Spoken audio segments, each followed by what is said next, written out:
আসসালামু আলাইকুম। আশা করি সবাই ভালো আছেন। আজকের টিউটোরিয়ালে আমরা দেখব কিভাবে আপনি আপনার ব্লগার ওয়েবসাইটের লোগো চেঞ্জ করবেন। সো লোগো চেঞ্জ করার জন্য আমরা প্রথমে আমাদের ব্লগারের লেআউট অপশনে চলে যাব।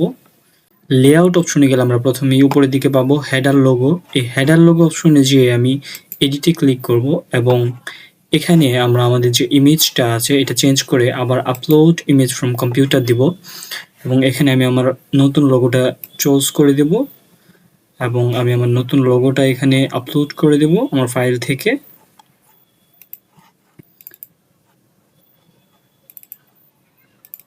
সো আমি এখন আমার লোগোটা সিলেক্ট করে দিচ্ছি।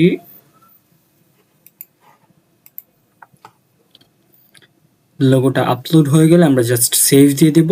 সো লোগোটা এখন আপলোড হয়ে গেছে, আমরা এখন এটা সেভ দিয়ে দিব এবং সেভ দিয়ে দিলে আমাদের যে লোগোটা ছিল সেটা আপডেট হয়ে গেছে এবং আমরা এটা চেক করার জন্য আমাদের ওয়েবসাইটে চলে যাব। সো এটা হচ্ছে আমাদের ওয়েবসাইট এবং এটা হচ্ছে আমাদের প্রিভিয়াস লোগো। সো আমি এখন যেহেতু লোগোটা আপলোড দিয়েছি, আমি এখন রিলোড দিয়ে দেখব লোগোটা আমাদের আপলোড হয়েছে কিনা। সো রিলোড হওয়ার পর আমরা দেখতে পাচ্ছি যে আমাদের লোগোটা আপলোড হয়ে গেছে। তো এভাবে আপনি চাইলে আপনার ব্লগার ওয়েবসাইটে লোগো চেঞ্জ করতে পারেন। ধন্যবাদ ভিডিওটি দেখার জন্য। লাইক, কমেন্ট, সাবস্ক্রাইব করে আমাদের পাশে থাকুন।